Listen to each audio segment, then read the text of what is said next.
Thanks everybody for coming out tonight. How's, can everybody hear me back there? In a group this size, we probably should have had some kind of, speakers or something.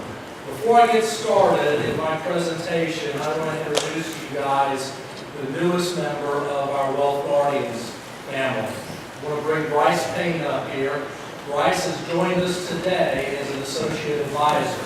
So I'm going to ask Bryce to tell you just a little bit about himself. Thanks, Doug. Hey everybody, my name is Bryce Payne. I look forward to getting to meet you all and know you all over the coming months and years. Doug just threw this on me about an hour and a half ago that I'm going to be talking to you here, so forgive me if it's a little discombobulated. But this is my first day with Doug. A little bit of my background is I got a degree from the University of Redlands in Communications with a certificate in education many years ago. After spending a couple of years in Honduras in the Peace Corps, I got married and started teaching, and then decided to start a family. And at a certain point, I figured out I don't want to be around kids all day, and then around my own kids in the evening. So I flipped a coin, and my kids won. So I left teaching and went into ultimately financial advising. Started out with T. Rowe Price out in Colorado, and then moved here to Asheville, actually, and was working with PNC there. And then my wife's job, she's in cardiothoracic medicine, now works at Wake Baptist. Because she's in cardiothoracic medicine, I follow wherever she goes. And she promises the last time that we're moving anywhere. So we went down here, and I joined up with Doug and his team here. And my daughter is now in her freshman year at Queen's University in Charlotte, and just finished her first semester with a 4.0, so I'll plug that as well. And let's see, aside from that, in my pastimes, my wife and I both like to kayak and mountain bike. I like to take on a sport called disc golf. I don't know if anyone's ever heard of disc golf or not, but there's several courses in town. I compete locally in that. I don't compete nationally, unfortunately, would love to. But maybe with Doug's permission at some point, we'll do a client appreciation day out on a local course, and I'll show you all how that game is played. Good idea. Yeah, I love it. So, anyway, that's me. You might get an email or a phone call from me at some point in the future, and if you ever call, I might give you answers. So, again, look forward to meeting you all and getting to know all the names and the faces. Thanks, Bryce. So tonight, if you have a chance to stop by, shake Bryce's hand, and introduce yourself. Alrighty, let's get going here. And unfortunately, we have to put up these disclosures for all our legal fields in the audience. Now, you guys got to read every line up here, right? While you do that, I'm going to tell you what it really means. This is what it really means. All your speakers tonight, we think we know what we're talking about, but we can't guarantee it. That's what it means. All right? So, let's go back and let's look at last year. What a year it was, wasn't it? I mean, what a market we had. It was amazing. And the market last year was affected by quite a bit of things. Now tonight, what we're going to talk about in this market is the factors that affected the market. What's on the horizon, and what do these financial experts think 2018 holds for us? Now, like I said before, last year was amazing. I know this chart's kind of hard to see, but this is last year's stock market. It was just up and up and up and up, even though we had actually 3 Federal Reserve interest rate hikes. And if you look here, from about the end of the summer to the end of the year, the market really accelerated. And, it was up, S&P was up 19.4%, the Dow was up just over 25%, and the NASDAQ walking 28%. Now guys, I gotta tell you something. This doesn't happen often. I mean, these kinds of returns with such little volatility, these are rare years. So enjoy it. Now, what I think is interesting is we've got the Wall Street analysts, there's 10 of them up here, who basically, at the beginning of 2017, put out their forecasts. And the closest one was this fellow from Barclays, Jonathan Leone. He was guessing an S&P 500 finish of 2,400. Well, folks, it actually finished at 2673. If you average up these 10 experts, and what they came up with as a core average was 2359. So they completely underestimated the last year's market. Honestly, I was pretty surprised by last year's market. Now, these guys probably knew exactly what was going on. Well, let's kind of examine what happened in this market. Let's take a look at the factors that caused the 2017 market to do what it did. We're going to take a look at the labor market. We're going to look at housing. We're also going to take a look at consumer spending, corporate growth, and also inflation. Now let's take a look at unemployment for a minute. As you can see, this chart is trending down. And it goes back all the way to the 2008 recession where unemployment was over 10%. I know most of you folks, if you've heard me on the radio, you know I don't like the way the government calculates unemployment rates. But you know what? The thing is, this data is the same calculation. What's important to glean from this data is it's all moving in the right direction. We finished 2017 with unemployment at 4.1%, which is the lowest. Listen to this. It's the lowest since 2004. Isn't that amazing? Let's take a look at where all those jobs came from. The biggest jobs, 5 million of them, that came from information services, financial and business services. But we had a healthy growth rate in manufacturing, almost 4 million jobs. And then, of course, we had leisure services and education with about 3 million each. But you know what's funny about this chart? Government employment actually shrank. When was the last time that's ever happened? That, to me, was the amazing stat on that chart. Well, let's take a look at housing. Housing had a really good year last year. If we look at the number of new home sales, that was up almost 27%. And we also had the median prices of new homes climbing 1.2%. And then existing home sales, that was up almost 4%, and their prices were up about 5.6%. Now, this is still not on par with where we were pre-recession. It was a lot better in 05 and 06. Going into 07. But this is healthy. This also is moving in the right direction. And you know what they say about housing? Once you get housing going, you're really starting to energize the economy. Because think about it.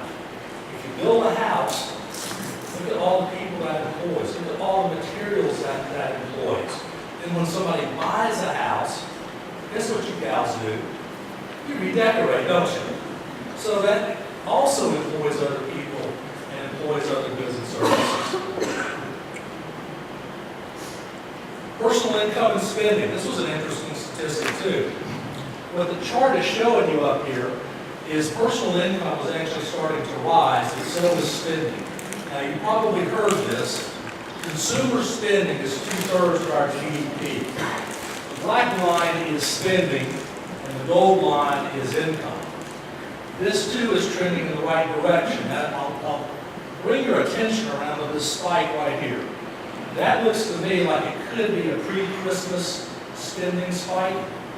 What I'm concerned about, just a little concerned, is right here towards the end of the year. Spending went up, but income went down. Now that's a trend I hope to see reverse. And of course, we're still early in the new year. We'll keep our eyes on this and see how it goes.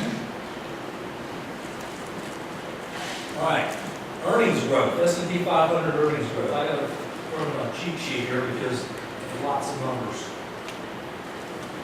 So in the third quarter of last year, 73 companies on the S&P 500 either beat or exceeded their earnings estimates. 63 beat on the top line, which is revenue growth. And that's the one I like to watch. You can do a lot of monkey business between revenue and earnings, but revenue tells the tale. If you're growing revenue, that means you're selling goods and services. Now, fourth quarter numbers aren't out yet, but estimates believe that should be up 10.6 to 11%. Again, all moving in the right direction.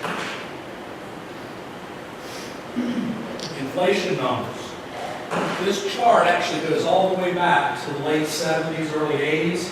Remember that inflationary spike we had back here in the late 70s, early 80s? Well, if we look at this flat line, that's the 50-year average of inflation, which is about 3.4%.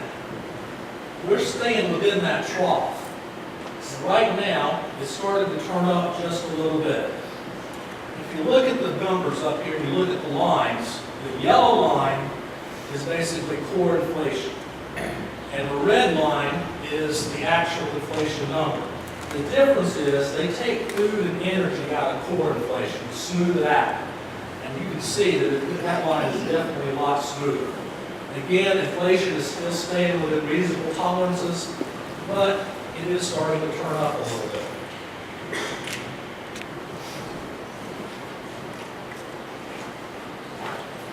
All right, so what we've got is consumer sentiment next. Again, that's moving in the right direction, because consumer sentiment is a number that we use to kind of help us determine where the economy is headed, and also where the S&P 500 may be headed behind that. And again, if you see, oops.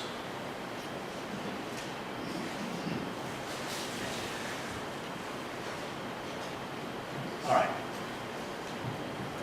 If you see, from 2010 on up, from the recession, consumer sentiment got better and better and better, and then finally, in the last couple of years, it really has started to turn up, and it really is headed in the right direction.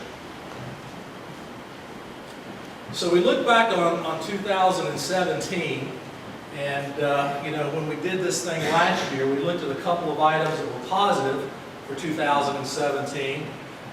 U.S. reached its oil independence. The economy starting to take off with Trump's election, and then industry starting to come back into this country. Then we said, what could happen in 2017 that could reverse that or be negative? Well, there was some concern that Trump was going to start a trade war. Thankfully, that never happened. There was concern that the European Union would completely dissolve. Well, that hasn't happened. And there was also some concern that loose lending standards by the banks was going to trigger inflation. I know everybody's been getting credit card applications in the mail again. Remember right after 2008 that dried up? Well, now it's back. What's on the horizon? Well, I brought in two of the best prognosticators I know of to tell us what they think 2018 is going to show us. So I want to introduce to you John Bray and Todd Day from Horizon Financial. Thank you, Doug. Good evening, everyone.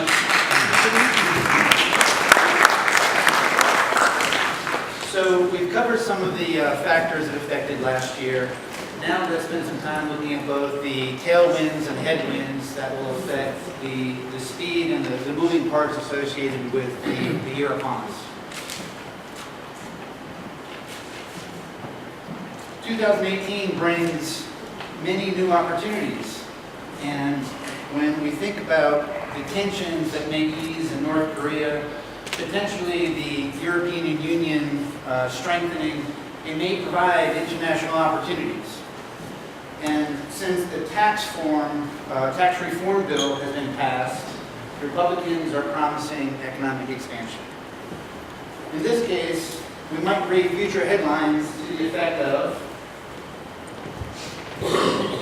new tax bill spurs economic growth, tensions with North Korea eases, Europe continues to strengthen despite the Brexit. On the other hand, we could have a different picture of what the future might look like. If some of the potential risks and headwinds catch hold, the economy becomes more concerning. In that case, we may have some different headlines. Trump indicted for obstruction of justice. America goes to war with North Korea. And similar headline carrying from last year, the European Union is over. Unfortunately, as we all know, no one can predict the future. 2018 brings a noteworthy amount of political uncertainty.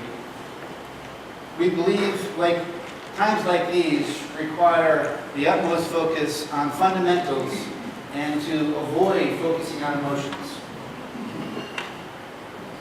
We must look at what's really happening in the economy and the data that's presented to us. Whether real or imagined, headlines can only be helpful if we stop and focus on the truths that are provided rather than all the hype. As stated, the most important information to focus on is both the economy and the markets. And for more detail on that, I'm going to turn it over to Todd Day. Good evening, everyone. Hope you're doing well. Well, certainly the markets these days with the internet and the proliferation of access to information, the markets can be really headline driven. Whether it's a belief that wages are growing a little faster than happened a couple of weeks ago, that drove the markets into craziness. But they can really be impactful on the markets. But it's important to look at those underlying fundamentals for the economy and for the markets to see what things really look like. So let's take a refresher course. This is a chart of 20 different parameters on the economy and on the markets. And this takes us back to the middle of the great financial crisis in 2008. And the first thing that sticks out in your mind that you see is there's a lot of red. The economy was in trouble, corporate earnings were down, leading indicators were falling, things weren't good. But now let's fast forward to January of last year. Well, obviously you're going to see a lot more green on the map. You see the economic outlook is strong, consumer sentiment is high, corporate profits are growing. So these indicators, which look out 3 to 6 months on the economy and the markets, at the beginning of last year, they were looking pretty good. Now, if we come forward to December of this year, of this past year, well, here we go. You still see a lot of green on the map. With the one exception of the red down here in the corner, that's geopolitical risk. And that's pretty much thanks to our great relationship with North Korea. Now, there are a couple of yellow warning signs, if you will, one of which are equity market valuations. Are stocks overvalued? Well, let's take a look at that. Going back over the last 25 years, the way we measure the valuation of a stock is we take its price and we divide it by its earnings. And we get a PE ratio, a price to earnings ratio. So over the last 25 years, the S&P 500 has traded an average of about 16 times forward earnings. Okay?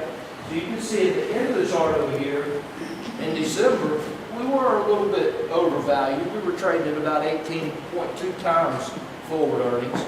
Now, the last couple of weeks have taken care of a lot of that. We've fallen to just 16.3 as of last week.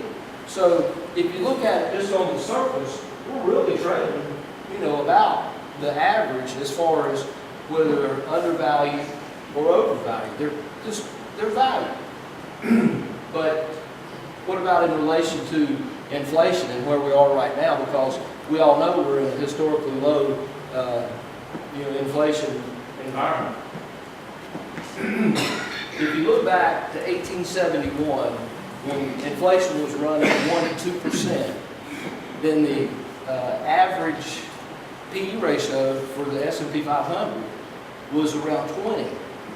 Even at December, and then January was a great month, even at December and January's PE ratios that were 18 and a half, and now have fallen back to 16.3.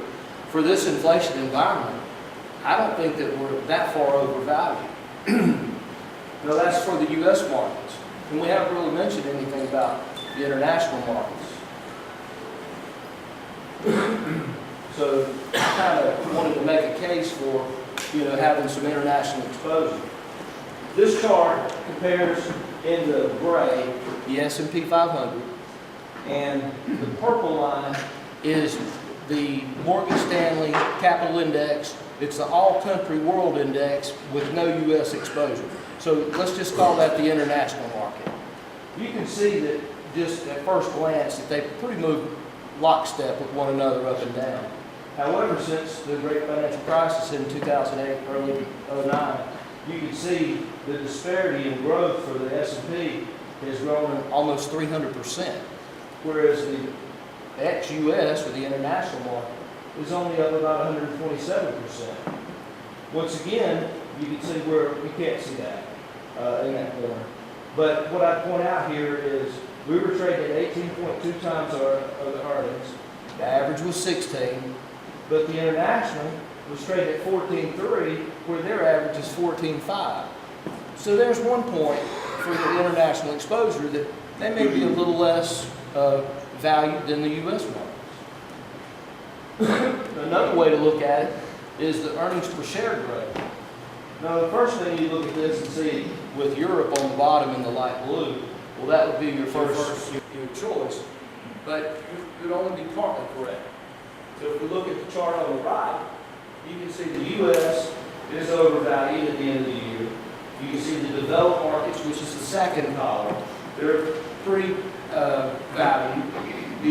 Europe is right on par with its average, but Japan, look at Japan, how far below its average. So there may be some opportunities for investment. And the emerging markets were trading right on their average. But now as far as Europe is concerned and exposure to Europe, you can clearly see the chart on the left. The gray line, that's GDP growth, and it's obviously accelerating. The blue bars going up and down, that's domestic demand. People are spending money, they're buying stuff. That's obviously increasing.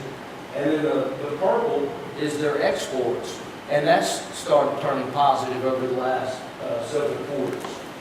Now, couple that with unemployment that's running at multi-year lows, and loan demand, people are demanding to borrow money, that may present a good opportunity for investment within the European markets or the developed markets. But it's not just about the big countries that are developed, within Europe.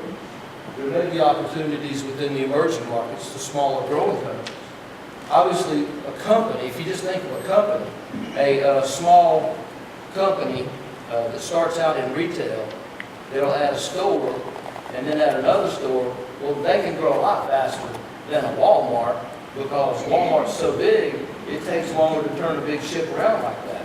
But the emerging markets, they're smaller and more nimble, and so they can, any bit of growth they add is going to be exponentially a little bit more than the larger markets. Here, we can tell the purple line is the emerging markets. Their GDP growth is a little higher. The gray line is the developed markets outside of the U.S. They're obviously growing, but they're growing at a slower pace.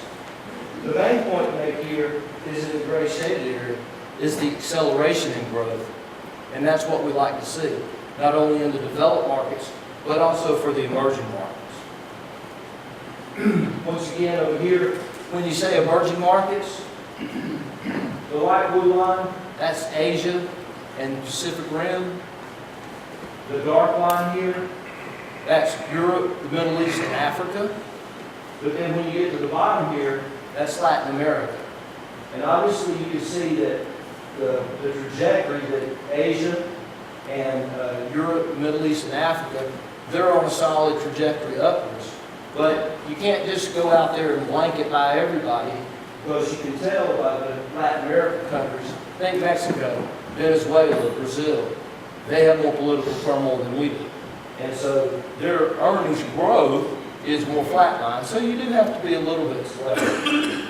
So I think what we've been able to show you is that when you look at the different barometers on the economy and on the stock market, they're all pretty much in the green with the exception of the geopolitical risk, and that's just not something we can control or predict. Now, the equity market valuations, they've come down and they're really running at the average that we've seen over the last 20, 25 years. Not only that, we've seen where the developed and the emerging markets outside of the U.S. can offer some opportunities, if you will, for some exposure in your stock portfolio. Now that we've looked at that, I'm going to let John go back and take a look at the chart that shows what some of the brightest minds on Wall Street are thinking for the S&P this year. Okay, so Doug has covered a lot of factors for this past year. Todd's referenced that, spoken to the larger picture throughout the world.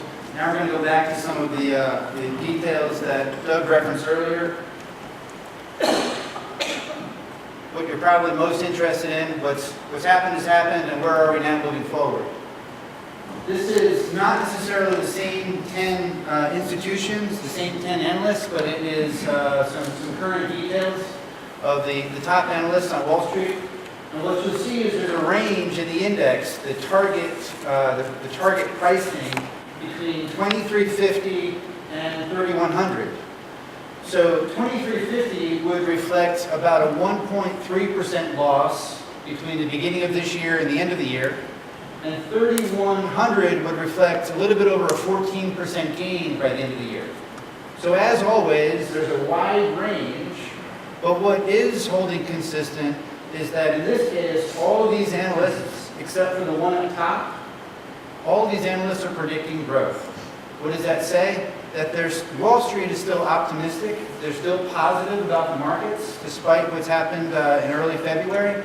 Relatively speaking, the market closed today basically a few points on the S&P 500 above the reference that Doug gave. So we're just about where we were at the end of December, beginning of January, despite a fairly volatile ride. So all things being said, Wall Street is feeling very positive and optimistic, even though the average of 7.1, all of these numbers added up, 17.1 is slightly less than half of what happened. Doug referenced the 19.4% performance by the S&P last year. We're certainly looking for some positive things to take place. So I'm going to turn it over to Doug for some action items, and we'll keep going. Doug? So, I consider all of us a team. As we go through 2018, I'm going to ask you guys to do something with this team. What I want you to do is keep us informed of what is going on in your life. And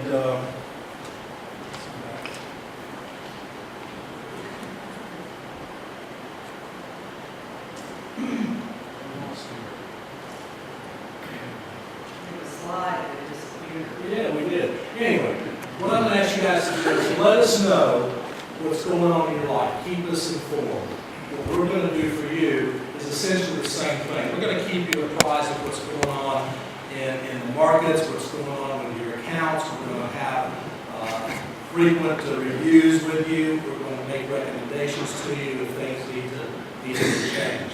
So what I'm going to do now is I'm going to open the floor up to some questions for the three of us. Anybody? Could you explain a little bit more what you think happened 2 weeks ago? I'm sure everybody kind of looked at that, started at 10. No, you didn't anyone did that. Yeah, no, I don't think so. Was it program trading or something that caused it to die like that? 2 weeks ago, we got the January non-farm payrolls report, and the number was good. We had added 200,000 jobs for the month. But what the algorithms read was wage growth grew the fastest since 2009, and so the program trade, it was going crazy. Oh no, inflation's here, inflation's here, inflation's here. And it just couldn't get the sell down fast enough. But in actuality, the average work week fell. So when you average that out, the average paycheck actually went down a little bit. And what that did was, during the sell-off on that Friday, was it got magnified in the ETFs and the ETNs that are highly leveraged, double and triple leveraged. They're inverse related to the markets, and people got caught. You saw who was swimming without a bathing suit on at that point, basically, and that kept going into Monday and Tuesday, and until they could unwind a lot of those volatility trades, those program trades. But then the whole uncertainty came back about inflation with the CPI the last week. It came in a little hotter than expected, but the markets pretty much took it in stride. And the reason that the markets look at that inflation number so closely is because if inflation is rising faster than expected, then the Fed, the Federal Reserve, is going to be behind the curve with regards to raising interest rates. Here everybody's thinking, well, in 2018 they may raise them 3 times. But when they saw those inflationary figures, they're like, oh no, it's going to be 4. And so that's what kind of freaked out the markets. And we saw bond yields run up and across the board, the 2, the 5, the 7, the 10s, the 30s, they all started climbing. And it's not necessarily the notion of higher rates that scare the market, but it's the the rate of velocity at which it went up in such a quick time. That's what really freaked the markets out. So that's what got the whole ball of wax rolling. And honestly, everybody was looking for a reason to sell. We had an incredible year last year with record high after record high. And in January, we were back in that same boat, record high after record high. And a lot of traders and investors were sitting there and just looking for any reason to hit that sell-off. So that's what really got things going a couple weeks ago. You speak about international investing, specifically EU. The pigs scare me bad. I mean, fundamentals are there. You look at Italy, Greece, they're sort of teetering on bankruptcy. They both have direct revenues. So what kind of industries, things that you be looking at in Europe? Todd, could you repeat the question? What he asked was, that he said with regards to the international markets, he was concerned about what they call the pigs, Portugal, Italy, Greece, Spain. There's no question that some of those countries are in trouble. But I think overall, it's like we saw that for the Eurozone as a whole, GDP growth is growing, that's a positive. We've got demand, people are actually spending money again, that's a positive. Unemployment's falling, which means the opposite of unemployment, which means employment, so people are getting jobs. And people are back to the banks and borrowing money again. And so those are some positive factors. One, you could think financials. Now, a number of those financials they're not in great shape. We don't manage money to pick out individual companies. We use professional money managers, and it's their job when they have boots on the ground to say that these markets, whether it's financials, industrials, materials, or what type of if it's consumer discretionary stocks, consumer staples, where they're going to position their portfolio. We like those managers, but I still believe that you're going to see some opportunities. It's not going to come without volatility, but you're going to see some opportunities. And last year, the S&P, if you use the S&P as the U.S. benchmark, it wasn't the best performing. It never is the best performing benchmark in the world. You know who's up most this year? Russia. Russia's up over 12% as of Tuesday. So. With the potential of this $1 trillion budget deal spending on infrastructure, taking the social benefits out of it, with that much more additional debt, is that going to drive is this going to be a net minus or a net plus to the economy? we're going to see additional debt, drive interest rates, then you get into a can't fund debt, but there's also the growth from construction and that kind of net, what's your best perspective if that goes through, how it's going to wash out? Well, from one perspective, it's hard to know when we would reach a point of too much debt, right? When is too much? We've already, if not in the past, now, when would be too much? Todd can speak to a little bit more of maybe the infrastructure element and your question specifically. My answer would probably be yes. It all depends. Because we're in uncharted waters with, this type of infrastructure package that they're trying to get through, with the debt level that we are at now, rising interest rates, and being able to service the existing debt. But with the economic growth that infrastructure could bring, we're in uncharted territory. So we're going to have to really, feel our way through that.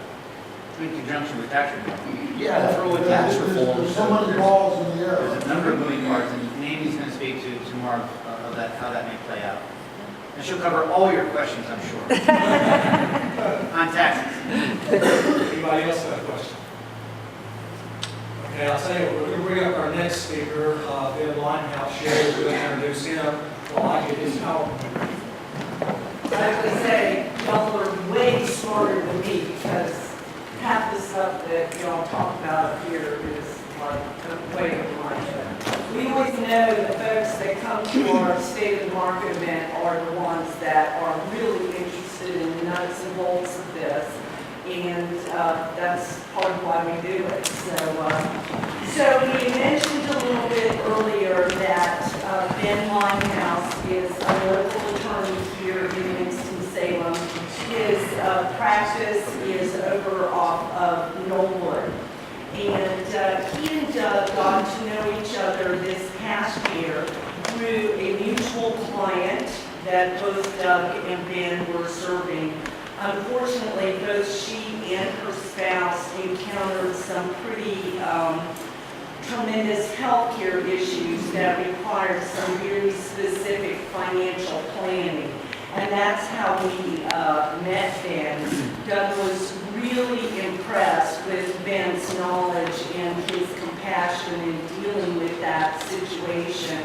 And so Doug and Ben had lunch together, and Doug felt really comfortable that Ben and his firm had a lot of the same values about serving clients as we did. And so we asked Ben if he would be willing to make a presentation here. His firm specializes in estate planning, in elder care law, I'm not sure if I said that right. Elder law's fine. And special needs trusts and guardianship situations. So a lot of you probably have an attorney, and that's great, but that's a question that gets often from our clients is, do you have someone that you would recommend if a situation comes up that we speak to, which is part of why we want to introduce Ben to you.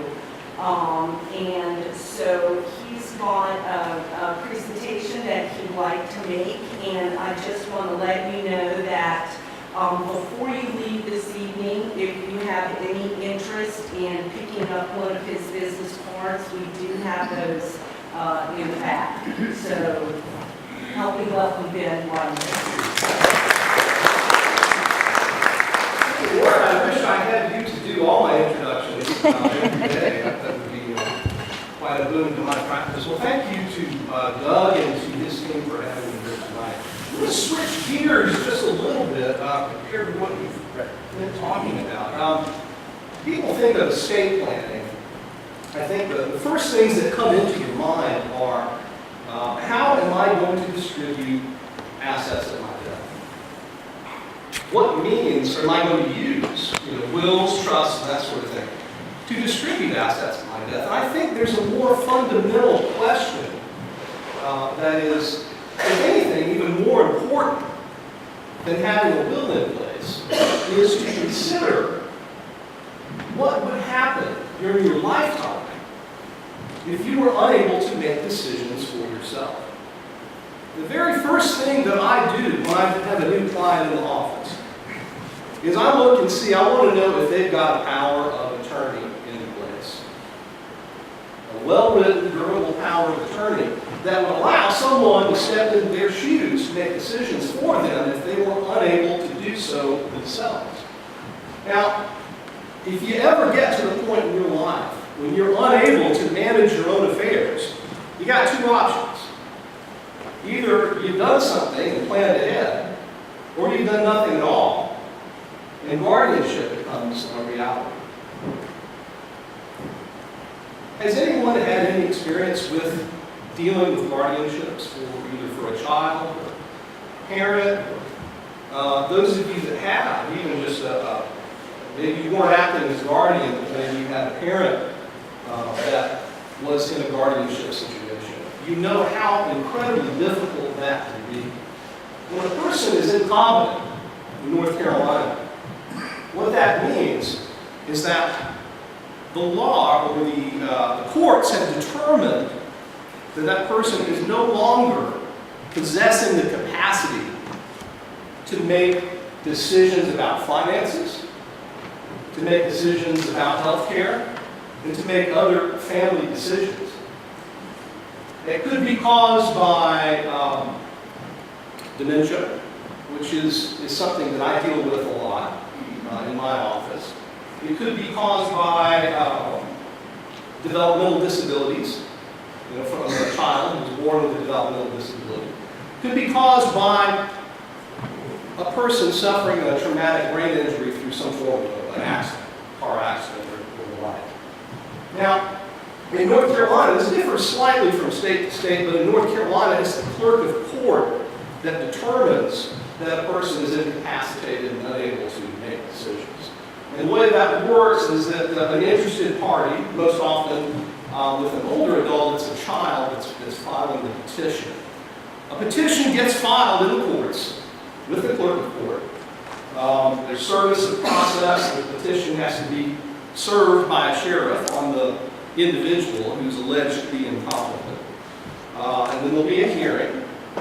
Usually evaluations will be ordered. A psychiatrist or a doctor that specializes in older adults will do an evaluation. And if the court decides that this person is incompetent at that point, a guardian is appointed.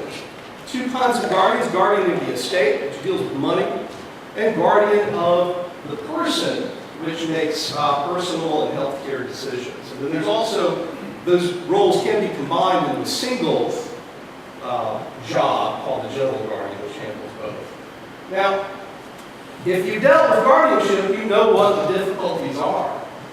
You have to, at least once per year, provide an accounting of all the assets, all of the exchanges of money, any bills that have been paid. It has to be very, very thorough. So you've got the court looking over your shoulder. The court can demand that more frequently than annually.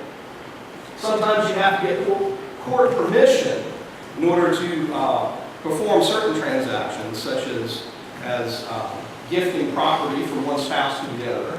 So if you needed to retitle a house, for example, in one spouse's name, you have to have permission to do that. All the decisions are going to be subject to court scrutiny. And the incompetent person, the person who's been determined to be incompetent, may have not wanted the person that was appointed the guardian to be making decisions for him or her. Finally, expense. You're going to have to pay perhaps an attorney or some other person to actually file the petitions in court. You're going to have to pay court costs. You're going to have to pay a CPA to do the accounting. It's just a lot of expense. How do you get around this? With a durable power of attorney for finances. The very, very, very first thing you should be thinking about if you are planning your estate before anything else. There's also a healthcare power of attorney and living will and additional tools that are sometimes used in hospital settings.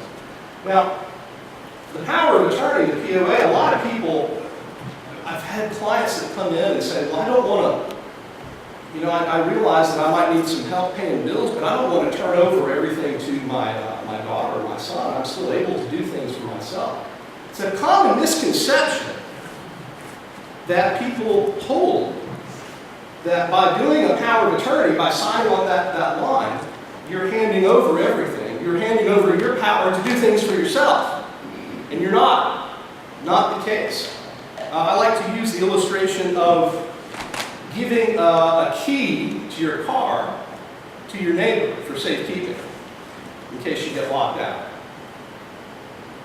When you do that, that doesn't mean you can't drive your car anymore. It just means that you've got an extra person that can get you in, that can do the things that you need to do if you ever get to the point of needing that. The agent, the person that you appoint, steps into the shoes of the principal to do anything that you can do for yourself. So writing checks, selling property, handling retirement benefits, any of the things that you could normally do for yourself. It could also include the power to make gifts of property, which can be very important in an elder law setting. To give you an example, if you've ever, anybody from Stokes County? Anybody here? I've worked a lot with folks in Stokes County, and anytime I'm dealing with people with property in Stokes County, it seems like everybody in Stokes County, in addition to their house, has at least 4 or 5 different parcels all over creation. 20 acres here, 20 acres there. It's, you know, it's a very rural county. Same in Yadkin County. Yadkin County might be even more prevalent. If you ever get to the point where you're applying for Medicaid, we have to do that a lot in our office just because paying for long-term care in a nursing home is so ridiculously expensive, in the neighborhood of $8,000 a month. People can go through their assets just like that. You ever apply for Medicaid, you have to get your assets spent down to a certain level. $2,000 in countable, what they call countable assets. All of those parcels, those additional parcels of land that folks in Stokes County and Yadkin County and other places have, are countable assets. So you might end up with folks that are cash poor but land rich. In cases where we have an adult who's applying for Medicaid and that adult is no longer able to make decisions for themselves, we need to get that property out of their name in order to get them qualified for Medicaid. Without a power of attorney, with a gifting power, or without a guardianship, which we don't want because of the difficulties in having one, you can't do that. You're stuck. You're stuck selling property and spending the money now. And a lot of times that's just not what folks want to do.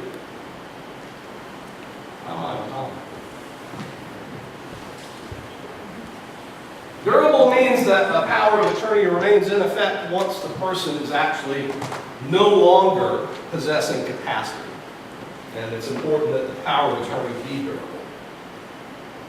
And we just talked about the gifting power. What questions do you have so far about this? Anything at all? If you do own, say, a large amount of property, and you want to gift it to someone to get it out of mom's name so that we can take care of it, is there a time limit from when I gift it, say, to?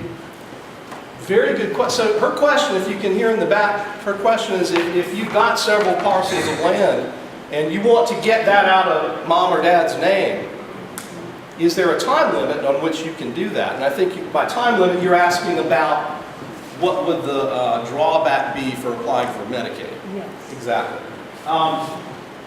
The answer to that is that Medicaid is going to look back for a period of 5 years upon the date that you apply for Medicaid, and it will look and see if you've made any gifts to children, to gifts between spouses are always okay, but gifts to other people, you get a sanction for that. Okay, so there's a 5-year look-back period. So if people are wanting to gift property to the children, I always say it's better to do it earlier than later. Because there's always the risk. You know, you don't know we don't have a crystal ball, unfortunately. We don't know what's going to happen. So there's always a risk that if you wait too long and try to gift that property at a later time, you're going to run up against that 5-year look-back period and end up getting sanctioned. It's a dollar-for-dollar sanction. Now, there are certain kinds of deeds, there are workarounds to that. They're not foolproof. Yeah. If you've got, say, like a child and their family is living with the parent that has Alzheimer's, and she has to go into the nursing home or anything, and they've been living with them, say, for 4 or 5 years, will they make them? Yeah, now that's another good question. Following up on that question, she was asking if there's a caretaker child living in the home, can you make a gift to that child without getting sanctioned? The answer is yes. That is one of the exceptions that the Medicaid manual offers folks to use. You have to show that the caretaker child's been living in the home for at least 2 years, and you've also got to be able to show, you can usually get a doctor to write a note to this effect. You've also got to be able to show that the care that's been provided to that adult kept that adult out of nursing home care for that period of time. So if you can meet those 2 criteria, you can make that gift to the caretaker child without penalty. Another exception, in addition to that one, is a child that's disabled. Yes, sir. You went over what triggers a guardianship, the petition. What triggers a durable power of attorney? What allows that person to begin managing your affairs? Good question. So what allows a durable power of a person appointed, an agent appointed under a durable power of attorney to start managing? And the answer is that as soon as you sign, that person has the authority from that point on. Now, there are certain kinds of powers of attorney called springing powers of attorney that have some sort of trigger, usually when a doctor has determined that the person is incapacitated.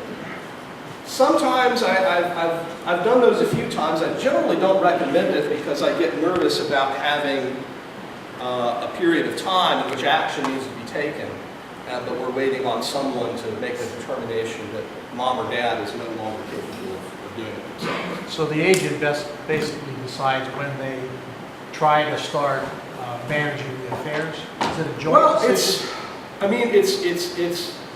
You have power concurrently. And so that's a dangerous thing, because what you're doing by doing this is you're actually giving this agent a license to steal. So it demands that you be very, very careful about the people that you're appointing when you make that decision. Is there a remedy if you appoint the wrong person? Yes, they are bound. He's asking if there's a remedy, that if they are bound to act only in the principal's best interest, and they can be found, you can pursue legal action against them. And revocation is a fairly simple process. You had a two-part question. One, you're talking about power of attorney, and is that in general both healthcare and power of attorney for? I haven't really touched on healthcare yet, and I know we're kind of running out of time too, but I was going to touch on that next. Okay, so that's separate. Yeah. And secondly, if, say you have a parent who's put you on all of their financial accounts, their banking, their retirement, maybe part of it, they changed the deed on their house, you're on their deed. If they've got all their financial bases covered, is there still a need for a power of attorney? Yes, because the power of attorney is broader than that. Power of attorney would allow, and here's something that I've used, gosh, it's into February, I've used this provision twice this year already. Power of attorney would allow an agent to create a revocable trust to manage mom and dad's assets if they ever got to a point where they couldn't do it for themselves. And we've used that in cases where, thinking of one particular case in which a client had an advanced form of dementia, and she was just kind of going crazy with her money. People would call her on the phone and demanding, payment for this, that, and the other. She was just, spending her money left and right, and was unable to manage that anymore. So it was dangerous for her to still be having to still have access to all of that. And what we did was we used the power of attorney to create a revocable trust, which is just a toolbox, moved all the assets into that, and then let the, I think it was an adult son, actually manage everything at that point. And you don't have the power to change the provisions of distribution. So you couldn't have one child putting everything in a revocable trust and providing that at death everything got distributed to that one child. You couldn't change the terms of the will or the And then power of attorney is required for a retirement account, right? You can't add a child or someone else under a retirement account. It only has supportive access through a power of attorney document. That's been my understanding. I didn't know if that was an official thing or yeah. So because a 401k or an IRA or a Roth has a tax ID, you cannot add a child, a spouse onto that account because it has to remain in the ownership of the original individual unless funds are distributed. So the only way to have authority over that account is through a properly written power of attorney document that allows for those authorities, allows for those powers. But that's not the beneficiary, that's putting on the account, right? Well, say that again. You can still designate beneficiaries. Oh, yeah, for children. absolutely. That doesn't cover. Right. You're not changing beneficiaries simply by doing a power of attorney. It could be the same person, it could be different people. Let me just say a couple of things about, I'm going to kind of cut the PowerPoint presentation short because I know we're running a little bit short of time. But this, so far, I've just been talking about the financial or durable power of attorney. It's equally important to do a healthcare power of attorney as well. In a healthcare power of attorney, you are naming the people that you want to make decisions for you. I'll be honest with you, no one I'm a blood relative of is named in my healthcare power of attorney. Not because I don't love them, not because I don't trust them, but because I think the decision making would be extraordinarily difficult. So I've got a number of friends that are named in mine. It's important too when you do a power of attorney or when you do a living will, which is you stating that you don't want to be your life extended by being hooked up to all those machines. When you do that, I can't tell you the number of times I see people, they sign these documents and then they go into a drawer and they don't discuss anything with the kids or with the people that they've named. So important to have that discussion. It's not pleasant. It's not the most enjoyable thing in the world, but having that discussion, if ever a difficult decision has to be made. I say this from personal experience too. If a difficult decision has to be made, it's so much easier to make that decision when mom has actually said, look, this is what I want when the time comes. And I'll end on that note. Any further questions about this or anything else there? As I mentioned, we certainly have Ben's cards in the back again, that you're welcome to take any of those with you. And then obviously there's his contact Info here. information. I'm going to stick around to the end. If you've got other questions you want to talk to me about, we'll be happy to discuss. Some of you may know this, but a little over a year ago, I myself was in this very situation. My father is remarried. My mother passed away about 20 years ago. So we had a situation where we had her children and my father's children, and both of them were experiencing some pretty significant health issues. My father did make me the durable power of attorney, and about 2 weeks after he did that, he actually passed out at his home and almost died. He was in a hospital for about 3 weeks. So your analogy about putting the spare key was excellent, because for about 2.5 months, I was paying my father's bills and I was managing all of his finances, because beforehand he had established that relationship. As there is in almost every family, there was some dysfunction in our family and our extended family, and I feel fairly certain that if my dad had not taken that step that we would have had a lot of other issues to deal with besides just getting him well. Fortunately, with great medical care and the grace of God, he made a pretty significant recovery. He's living at home and he does have some assistance. His wife has since passed away, but he is now paying all his own bills and taking care of his finances again. I just really feel like it is one of the best gifts you can give yourself, but I would say because a lot of you were all in the same age group, it's one of the best gifts you can give your children or your family to get these things, these tools in place, because you honestly never know what's going to happen. So hopefully all of you have those situations wrapped up, but if not, then obviously you've got a resource that could help you if you're interested in that. So thank you, Ben, we really appreciate that a lot. Last but definitely not least, we had mentioned that Amy Gardner, a CPA, who's right down here on Stadium Drive with Lindsay and Gardner, is going to speak for a few minutes about the 2018 tax reform and hopefully some positive things about what we might be able to expect. I myself keep hearing about how it was a really great tax reform and we should all benefit, but I'm honest to admit that I'm not sure that I understand some of the ways that that will happen. So she's going to share a little insight. She'll take some questions, and just in case I don't get back up in front of you, I wanted to let you know that we also have Amy's cards in the back. If any of you are looking for CPAs, that's probably one of the biggest questions that Doug gets from various clients is, do you have someone that you would recommend that we speak to or talk to? And so without further ado, I'm going to bring Amy out. So thank you.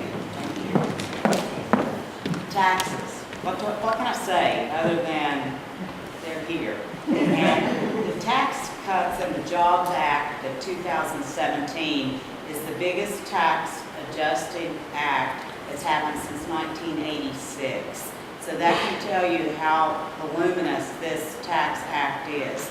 Not only did it affect individuals, but it's affected estates, and it has affected trusts, and it has affected businesses as well. I'm just going to use some of my cheat sheet here to give you some of the highlights of what's happened that may affect you guys here in the room. But on December 22nd of 2017, the President signed into legislation the Tax Cut and Jobs Act of 2017, and that's the official name of the Tax Act.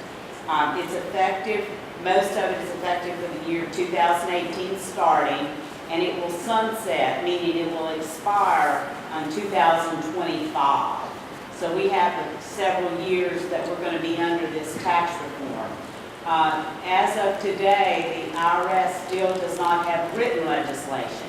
We have committee reports that we are banking on, and we feel pretty comfortable that what we have is the way it's going to be. But until the IRS writes their regulations, we would have to double check everything back to the legislation and then from the committee reports to the legislation that the IRS writes.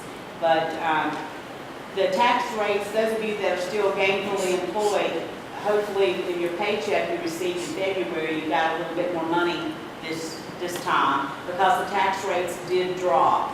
We still have 7 tax brackets, but the highest tax bracket used to be 39.6% for federal, and it dropped down to 37%. And the ranges did change.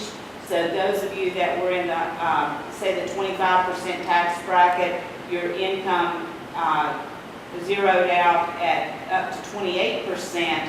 Once you reached $153,000, Now it is 165,000. So the ranges have gotten a little bit wider and the tax rates have dropped. So that's a good thing.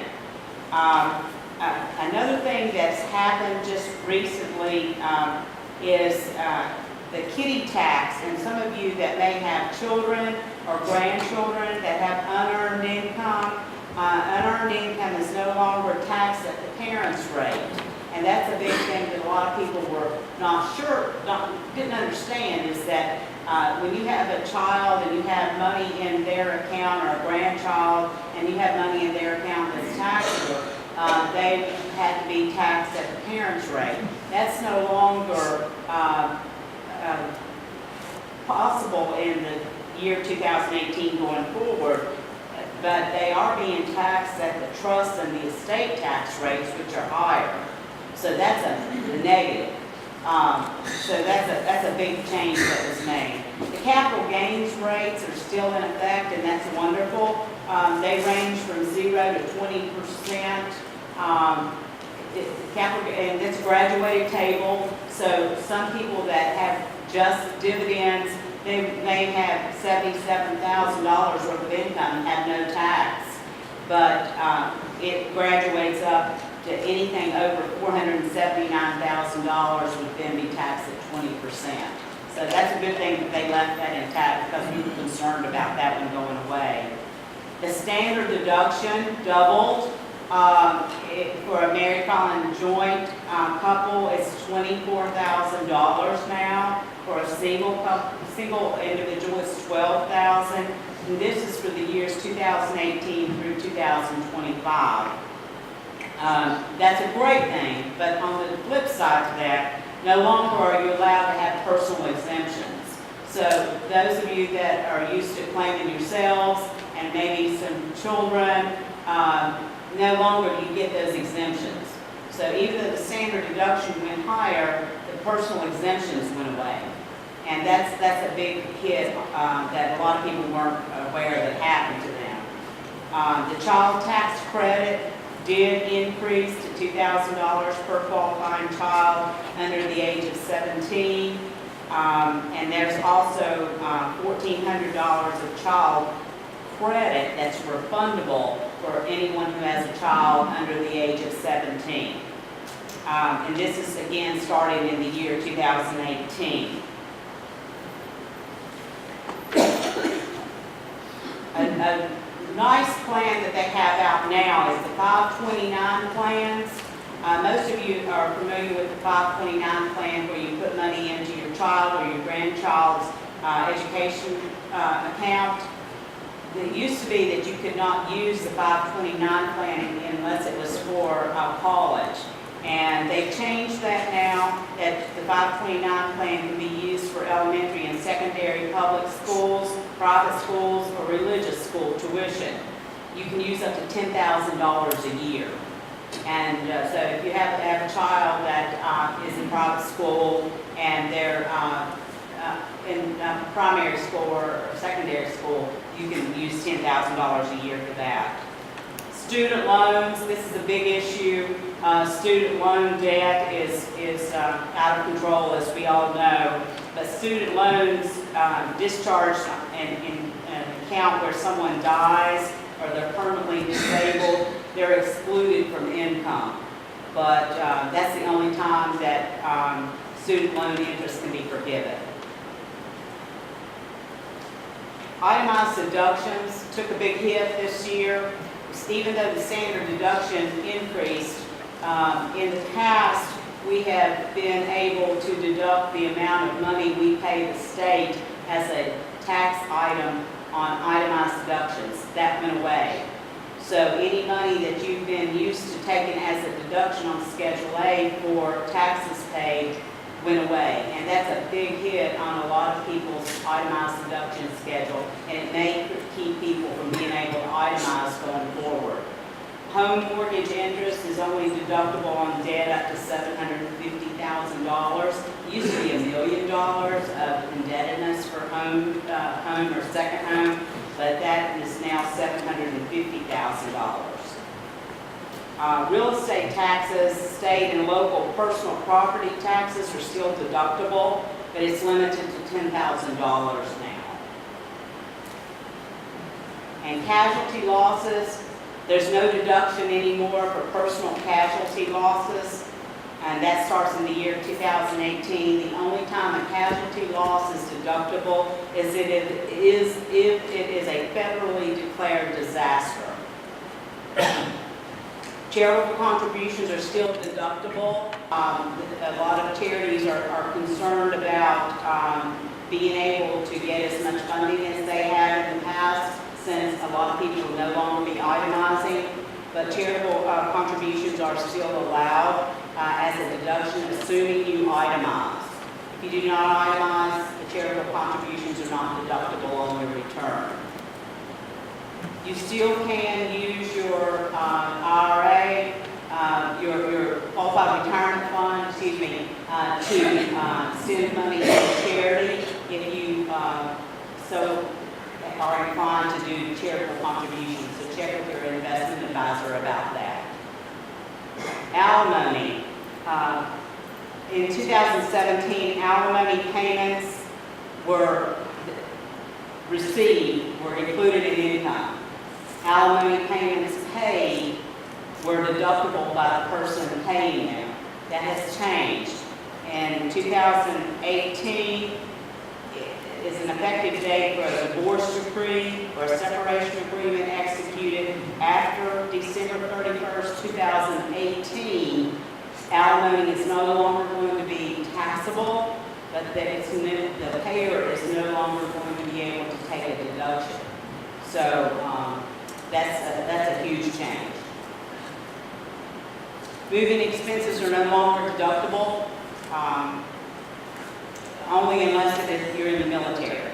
If you're in the military, they are deductible.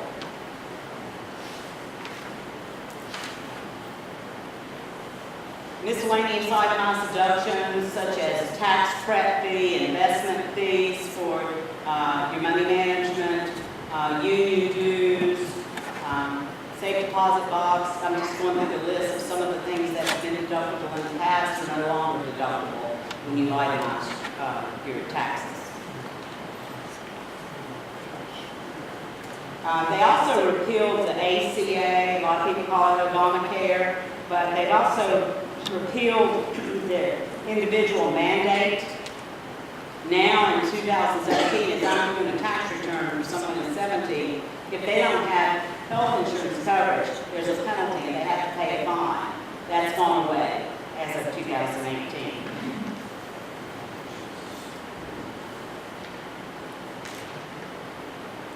Gifts and estates, there's been double the unified credit for estate purposes. It's $11,200,000 now in 2018. Effective for individuals dying or gifts made after December 2017 and for January 2026. So that date is important to remember. For those of you that may want to do some gifting unified credit in the near future. You also still, at the date of death, get a step-up of the basis of inherited assets. That was retained. There was a chance that they were going to repeal that assets you inherited would not get a step-up of the basis, but that was retained, and that's a good thing. A lot of you maybe know already that if you inherit property at the date of death, it gets a new basis. And that basis is the fair market value, not the person gave, it's not their basis, money that property. It's not their basis, what they pay for, it's the inherited basis. Some of you may get hit every year with alternative minimum tax. Some of you may get hit every year with alternative minimum tax. Alternative minimum tax for corporations was repealed. There's no longer any alternative minimum tax for corporations, but it was not repealed for individuals. It's modified a tax, but it's not repealed. So if you've been subject to alternative minimum tax in the past, you probably are going to be subject alternative minimum I want to talk tax. just a little bit about businesses. Some of you may own businesses. I want to talk just a little bit about businesses. Some of you may own businesses. Really, that did well. corporations really tax rate did well with this tax reform. The tax rate for 21% corporate income tax is a flat rate. It is now 21% of taxable income. So regardless of what the income is, if you're a C corporation, your tax rate is 21%. And we've had tons of questions from people who are S corporation owners that will call us and say, should I go and change the structure of my business from an S corporation to a C corporation? Because I'm in the 37% tax bracket personally, should I flow through entity, and I have the same amount of income, Well, it all sounds should I good. be taxed at 21%? If Well, it all you sounds are a good, C corporation, but the only way to get If money you out of are a a C corporation, is the through only way to get salaries, money out of a C which are flowed through, corporation and you is pay at through your individual salaries, tax rate. which or are flowed in, dividends, and you pay at your And individual dividends are tax not rate. deductible by Or the dividends. corporation in most cases. And dividends are not But they deductible are by the taxable to the corporation in individual most at cases, individual tax rate. but they are So we taxable have to the remind individual people that at if you individual have a tax C rate. corporation, So we have to remind you people may that if very you well get have a double C taxation. corporation, So be you very may careful very well before get you double just do a knee-jerk taxation. reaction and So be very automatically careful revoke your before you S just do a corporation knee-jerk election. reaction and automatically revoke your S corporation election. You need to have some income tax projections prepared to see what the difference in tax burden will be. And if you have an S corporation and you're used to taking the money out of the corporation every year, chances are you want to remain an S corporation. But it's an individual basis. There's another tax credit that businesses receive, and some There's of you another may have tax heard credit this, that businesses because it was a receive, big seller and some of when you they may were have trying to heard get the, this, tax reform, because it was a big passed. seller when they were If you trying to own get a this business, tax reform and you're an passed. S corp or If you own a pass-through business, entity, or and you're an S corp or self-employed pass-through individual, entity, you may or get a even a deduction up to self-employed 20% of individual, net you income. may get a deduction As a up to deduction 20% against of other net income. income. And That's a huge deduction against deduction. other It is income. subject, however, And that's to a huge 50% deduction. of W-2 It is subject, wages however, to or, 50% of 25% W-2 wages of a calculated or fee. 25% of a calculated Trying fee. to determine The calculation goes on forever. But When it you're trying to should be determine what the actual around deduction 20% is, that it should be around 20% of your net income if you're a That's a flow-through big entity and deduction pay that W-2 a wages. lot of people will. But that's a benefit big from this year. deduction that a lot of people will One benefit thing I from want to this mention year. about reasonable compensation if you own a business. One thing I want to mention about The IRS reasonable is really compensation if you cracking own a down on business. that are not paying The IRS is reasonable really cracking compensation. down on businesses that are not paying reasonable Easy to get compensation. into the trap. I think it's Paying very yourself a small salary easy to for get your into the business trap of and paying taking yourself more a small distribution out salary of from your business and taking The reason more people distribution do out of that your business. is And distributions the from reason your company people are do not that taxable to is Social distributions Security from your company and are Social not taxable to Security Social and Security and Medicare. Medicare. And Social Security and Medicare is That's a taxed lot. at 15.3%. Plus your federal, plus your And that's state. a lot.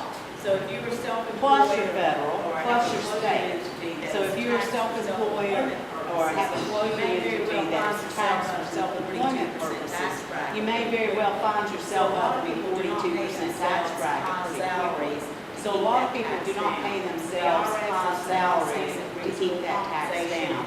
The IRS is now saying that reasonable compensation must be paid.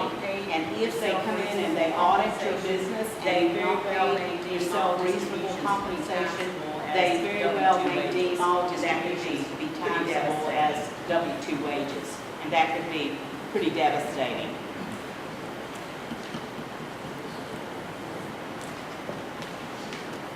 Appreciation was another deduction that businesses. Appreciation was another deduction that businesses received this year. Now Section 179 appreciation now is about $2.5 million in asset purchase. So a business that purchases assets and takes Section 179 piece of a rapid write-off of depreciation So if I buy a piece of equipment and it costs me $50,000, and I can expense all of that in 1 year. And that's a big tax savings for a lot of businesses to get that rapid write-off of depreciation. They also will allow used equipment to qualify for that now. In the past, that was not allowed. So that's a big win for business. If you have a business and you have a net operating Net operating laws, if you have a business and you have a net operating loss, you can no longer carry that loss back. It used to be that you could carry it back for 2 years and 3 years in taxes that you would pay. That's no longer allowed. You have to carry it forward, and carry forwards are unlimited now. And like-kind exchanges, I'll mention something about that because some of you. And like-kind exchanges, I'll mention something about that because some of you may flip property where you have a like-kind exchange and you did defer your gain. Like-kind exchanges did change a bit this year that it only qualifies for real property, real estate, investment property. It can't qualify for other tangible assets. Sexual harassment is big in the news, of course, and. Sexual harassment is big in the news, of course, There's no and deduction for sexual if there's a sexual harassment settlement, there's no deduction for sexual harassment subject to non-disclosure agreements paid anymore, so that is a non-deductible expense where before it was Entertainment expenses deductible. are another thing that went by the wayside. Entertainment expenses are another thing that went by the wayside for people who Those are no take longer entertainment allowed or deductions modified. on their tax return. Those are no longer allowed or modified, so be careful with those. Tickets to sporting events. Some people and will use buy that as tickets to advertising. a sporting event and use that as advertisement. That's no longer allowed. So if you buy, You give them to your say customers. Panther tickets, That's no longer Wake Forest tickets, allowed and you give them to deduction. your customers, that's no longer an allowed deduction. Exempt organizations did take a hit on how much. Exempt they're allowed to pay organizations to did their, take a hit on how much they're allowed to pay to their That figure is a calculation as well. executives. depending And on that income. figure is a calculation as well, dependent upon income. And the state of North Carolina is dropping their tax rate just a tad. And the state of North Carolina is dropping their tax rate just a tad. It's just, You really won't see it. and they're, It's just a flat rate a bit. And they're a flat rate anyway, about 5.5% tax rate. And that's about all I have to share with you right quick. Yes, sir. You mentioned medical, is it? Yes, and thank you for mentioning that. Medical is going to be, for 2017, of course, it's a 7.5% deduction against adjusted gross income. So if I had $100,000 worth of income, I have to exclude 7.5% of my medical. That's going to change in 2018 going forward to 10%. And then in 2025, it may go away completely. Yes, sir. Has the threshold changed for itemization? I'm sorry, ask me that Has again. the threshold changed to meet itemization? Yes, it has. It needs to be greater than $24,000 of all deductions in order to itemize. Anything above that, you should be able to itemize. Regardless of income? Correct. Yes, sir. You're over 65, you still get an additional deduction, standard deduction. No, everything is a flat 24% or 12,000. I thought I read that Kiplinger. Pardon? I thought I read it Kiplinger that. No, that did not. It's the 24 to 12. Anybody else have a question? Yes, sir. What are capital gains taxed at 0%? Anywhere between $0 and $77,000 for long-term capital gains. Is that the long term, over a year, Yes, up to 77,000? yes. And of course, that, you've got to take into consideration all capital gains.